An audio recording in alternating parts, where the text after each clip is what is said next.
Hello friends, welcome back to Sandhya's kitchen. ಅವರೆಕಾಯಿ season ಬಂದೇ ಬಿಡ್ತು. ಅವರೆಕಾಯಿಂದ ನಾವು ಎಷ್ಟೊಂದು ಸ್ಪೆಷಲ್ಸ್ ಮಾಡ್ತೀವಿ ಅಲ್ಲ.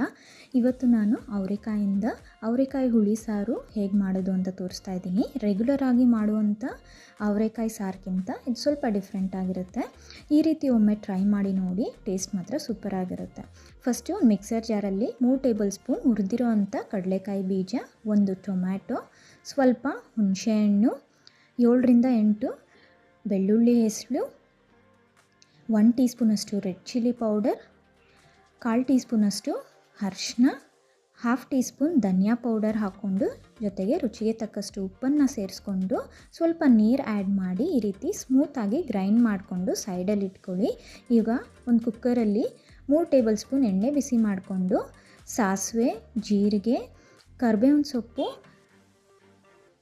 2 ಹಸಿಮೆಣಸಿನ್ಕಾಯಿ ಹಾಕ್ಕೊಂಡು, ಜೊತೆಗೆ 1 ಮೀಡಿಯಮ್ ಸೈಜಾದ ಈರುಳ್ಳಿ ಹಾಕ್ಕೊಂಡು ಮಿಕ್ಸ್ ಮಾಡ್ಕೊತ ಮೀಡಿಯಮ್ ಫ್ಲೇಮಲ್ಲಿ ಫ್ರೈ ಮಾಡ್ಕೊಳ್ಳಿ.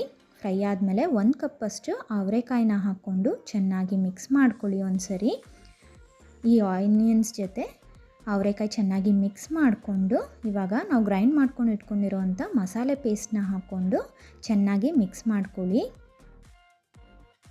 ಮಿಕ್ಸ್ ಮಾಡಿ ಆದಮೇಲೆ ನಿಮಗೆ ಸಾರಿಗೆ ಕನ್ಸಿಸ್ಟೆನ್ಸಿಗೆ ನೀರನ್ನು ಆ್ಯಡ್ ಮಾಡಿಕೊಂಡು ಮಿಕ್ಸ್ ಮಾಡಿ, ಇವಾಗ 1 ಟೊಮ್ಯಾಟೊ ಈ ರೀತಿ ದಪ್ಪ ಪೀಸಸ್ ಆಗಿ ಕಟ್ ಮಾಡಿಕೊಂಡು ಸಾರಲ್ಲಿ ಹಾಕಿ ಕುಕ್ಕರ್ ಮುಚ್ಚಳ ಮುಚ್ಚಿ 3 ವಿಷಲ್ಸ್ ಇದನ್ನು ಕೂಗಿಸ್ಕೊಬೇಕು. 3 ವಿಷಲ್ಸ್ ಆದಮೇಲೆ ಕುಕ್ಕರ್ ತಣ್ಣಗಾಗಕ್ಕೆ ಬಿಡಿ. ಕುಕ್ಕರ್ ತಣ್ಣಗಾದಮೇಲೆ ಮುಚ್ಚಳ ತೆಗೆದು ಸ್ವಲ್ಪ ಕೊತ್ತಂಬರಿ ಸೊಪ್ಪನ್ನು ಹಾಕ್ಕೊಂಡು ಮಿಕ್ಸ್ ಮಾಡಿ 2 ನಿಮಿಷ ಇದನ್ನು ಮೀಡಿಯಮ್ ಫ್ಲೇಮಲ್ಲಿ ಕುದಿಸ್ಕೊಬೇಕು. ನೋಡಿ, ಈ ರೀತಿ ಒಂದು ಕುದಿ ಬಂದಮೇಲೆ ಸ್ಟವ್ ಆಫ್ ಮಾಡಿಕೊಂಡು ಬಿಸಿ ಬಿಸಿ ಮುದ್ದೆ ಅಥವಾ ಅನ್ನದ ಜೊತೆ ಸರ್ವ್ ಮಾಡಿದ್ರೆ ಟೇಸ್ಟ್ ಮಾತ್ರ ಸೂಪರಾಗಿರುತ್ತೆ. ಒಂದು ಸತಿ ಈ ರೀತಿ ಅವರೆಕಾಯಿ ಹುಳಿ ಸಾರನ್ನು ಟ್ರೈ ಮಾಡಿ ಹೇಗೆ ಬಂತು ಅಂತ ನನಗೆ ಕಮೆಂಟ್ ಸೆಕ್ಷನಲ್ಲಿ ತಿಳಿಸಿ. ಹಾಗೆ ಈ ವಿಡಿಯೋನ ನಿಮ್ಮ ಫ್ರೆಂಡ್ಸ್ ಆ್ಯಂಡ್ ಫ್ಯಾಮಿಲಿ ಜೊತೆ ಶೇರ್ ಮಾಡಿ. ಇನ್ನಷ್ಟು ಈಸಿ ಆ್ಯಂಡ್ ಟೇಸ್ಟಿ ರೆಸಿಪೀಸ್ಗೆ ಸಂಧ್ಯಾಸ್ ಕಿಚನ್ ಚಾನಲ್ನ ಸಬ್ಸ್ಕ್ರೈಬ್ ಮಾಡಿ, ಪಕ್ಕದಲ್ಲಿರುವಂಥ ಬೆಲ್ ಐಕನ್ನ ಕ್ಲಿಕ್ ಮಾಡಿ.